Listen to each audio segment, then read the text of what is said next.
All right, here's your identifying information for the seated boxer. And this is Hellenistic Greek around the time 100 BCE, and this is bronze. So this is one of the few bronze Greek artworks that still exists today. It was not melted down. We're going to start with context. And in between the seated boxer and his friend Doryphorus, I want you guys to leave that space empty so we could do some comparisons. All right, context. So he was discovered buried in Rome by Greeks to keep it safe from the Romans, since the Romans conquered the Greeks, and that's when things started getting melted down. I love this. I like archaeological discovery photos. So there he is during excavation. They like dug and he's just kind of chilling there. So yeah, just what I talked about. Most bronze was melted down and reused because it was expensive and strong or good for weapons. You can summarize this. You don't need to write word for word. Oh, that didn't work. Hang on. Okay, so for form, his nose looks like it's been broken multiple times, like the person they are depicting, not the actual sculpture. So the seated boxer, his nose has been broken multiple times. They depicted him with open bleeding cuts on his face. And they did this by, you can't carve into the bronze, but this is done out of wax, and then you would pour the bronze into the wax. So when they were sculpting it, they dug those lines out in the wax, and then they inlaid it with copper to give it more of a redder tint to it than the bronze had. There's also a section on his arm where it looks like blood has dripped down from his face and landed onto his arm and his thigh. Really good attention to detail. He has a dark bruise under his right eye that was made with a darker alloy, and it was applied separately. And then since he's a boxer, he actually is depicted with a swollen cauliflower ear, which I didn't know this about boxers, but that's very typical of boxers to have from getting punched so many times in the ear. And he's being depicted in this slumped over position. So he's showing exhaustion. And then the way this is made would also go for form. This is hollow bronze. So if you knocked on this, it would sound like a bell. It's made with the lost wax process. So it's carved out of wax, and then they pour the bronze into it, and the wax somehow doesn't melt, and then the wax gets taken off, and then you're left with this bronze cast. Parts were welded together, and he would have had inlaid eyes. So you can look into his eyes and they're hollow, just like Michael Tuffery's Pisupo 2000, the corned beef 2000. That one is also hollow and it has nothing in for the eyes, but this one would have had something in there. We just don't know what. But if you think about other works that have inlaid eyes, you have the seated scribe that had like a type of gemstone in the eye. And when we get to the Pacific, we all know of these Easter Island heads. These are called moai. And they, at one point, actually had inlaid like shell and coral eyes. Kind of creepy looking with their eyes.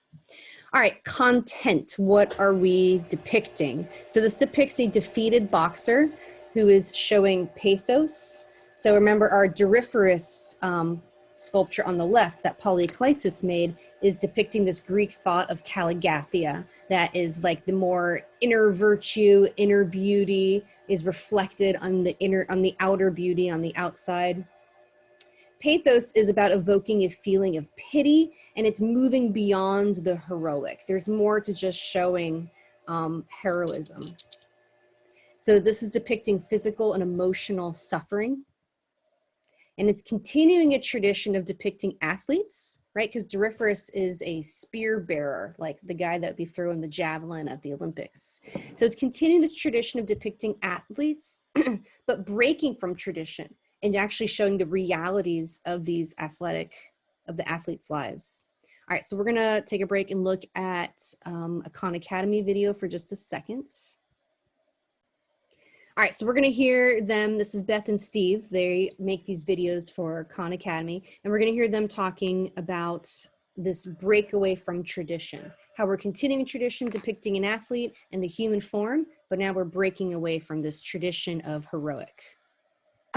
During this Hellenistic period, we see a real expansion of the subject matter that we usually think of as Greek art. Usually we think about ideal, beautiful, nude, athletic, young figures. Well, this is an athletic figure, but he's not young and he's not beautiful in the traditional sense.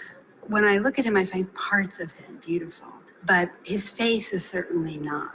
Well, the beauty comes from our understanding of his life, of his suffering, instead of through the elegance and perfection of his body. He's muscular, he's powerful, but he's defeated. Yeah, there's definitely a sense of pathos. This sculpture engages us emotionally.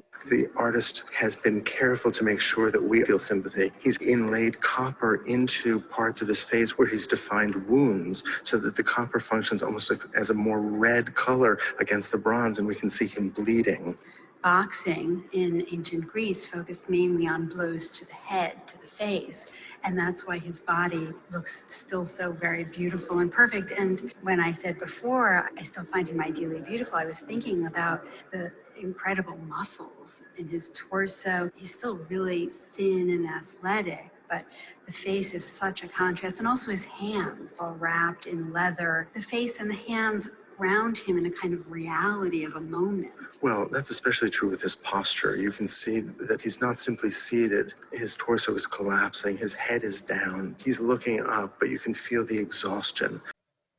Okay, so in between the Doryphorus and the seated boxer, I want you guys to do a little T-chart comparison between classical Greek and Hellenistic Greek. So hopefully you can read my handwriting here. Classical Greek is really about this smooth surface, whereas Hellenistic is more, there's still a smooth surface, but it's a lot more about a dramatic contrast. For the relief carvings, it's like a higher relief, it's more dramatic.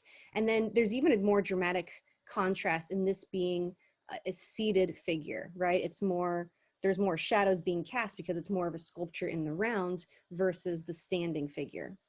All right, the classical is about composure and stability, perfect balance, harmony. That's what Doryphorus is all about. Hellenistic, it's like, it's just more theatrical. It's more about extreme expression, you know, wind is blowing, there's a spotlight on. And then classical is about the ideal intellect, whereas Hellenistic is real. I think it's ideal to real, and then intellect to emotion. So we're depicting emotion. We're depicting someone looking real, like he looks defeated. He is not an idealized figure anymore. So we're moving away from that idealization that we were seeing in the pharaohs, that we are also then seeing in the archaic Greek, and we're still seeing ideal and classical, but when we get to Hellenistic, we're starting to move away from that ideal and get more into the real depictions of, you know, pain and whatever else he's feeling over there. All right, classical is more about being self-contained in this space. So Doryphorus is freestanding. He's a freestanding sculpture. The archaic Greek is a freestanding sculpture, but the classical, he's still just kind of in his space, right? He has a bubble, that's his space. So if you compare that to the seated boxer, if you were standing next to him, it's almost like he's looking up at you. So he's kind of coming into your emotional space. There's going to be some relief carvings that's in marble. That is the altar of Zeus and Athena at Pergamon. So that's a Hellenistic piece where those figures are actually coming out into the environment. So they're coming out into the physical space. So it says here physical or emotional. So I put it down there. Yep, there you go, seated boxer, done.